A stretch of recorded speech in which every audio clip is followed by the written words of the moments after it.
Although its origin may go back to ancient Greece, the personal table fork was most likely invented in the Eastern Romans, Byzantine Empire, where they were in common use by the 14th century. Records show that by the 19th century, in some elite circles of Persia, a similar utensil known as a varejing was in limited use.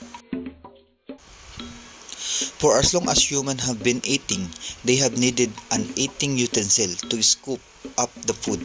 Sometimes cupping your hands just did not do the trick, and that when the spoon took its rightful spot in the table, much like its fellow table mates, the knife and fork. The design of the spoon is simple. Take a similar version of the shallow bowl and attach a handle to it. Voila! You have created the spoon, but the history of the spoon was not as simple as that. The word spoon derived from cochlea in Greek and Latin, meaning spheral shell. Because shells were often used as spoon early on due to their shape and size. Sweetness and the bones were attached as handles that the spoon we know today began to really take shape. The earliest iteration of the spoon were made from material that were most readily available to the ancient civilization that utilized them. Nearly every civilization part of the world used spoon in one form or another throughout history. Historians cannot determine the exact time the spoon was invented, but archaeology can point to evidence around 1000 BC of a spoon from ancient Egypt, made from wood, ivory, flame and stone, and adorned with hieroglyphics or religious symbols. These utensils were strictly worn by pharaohs or other deities. In other parts of the world, spoons from the Shang dynasty in China were generally made of bone. The ancient Greek and Romans, specifically the wealth ones, began from fashion spoon using bronze and silver. This continues up until the Middle Age, where spoon would be crafted out of cow horn, wood brush, and feathers. If it could be shaped, it could be a spoon. The earliest mention of the spoon in England can be dated back to 1259, where King Edward's wardrobe account make mention of the spoon. Not only were spoons used as eating utensil during the time, but much like ancient Egypt, spoon carried significance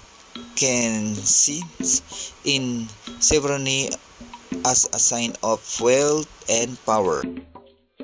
During the coronation of a new British king, the newly appointed sovereign would be anointed with a ceremonial spoon. Powder became the common materials for spoon in the 14th century, making them more affordable for much of the lower and middle classes.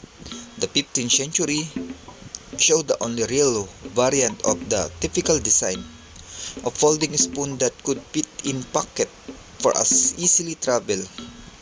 One could argue it was the first grab and go utensil.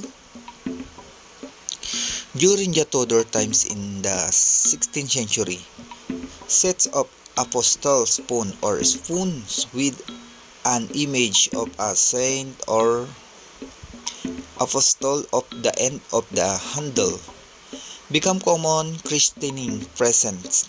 Soon, christening spoon with materials that reflecting social classes were common for all walks of life.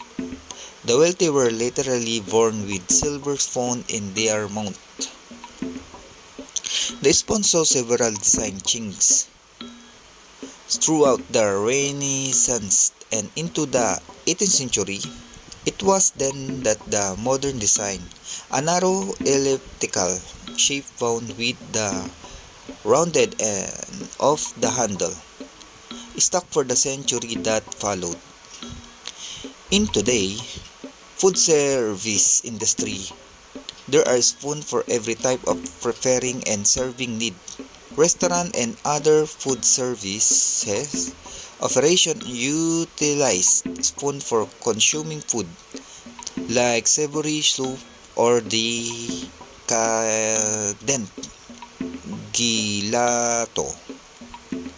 Mixing is straining ingredient and for the measuring the size may vary but the simple yet sophisticated shape of the spoon remain unchanged.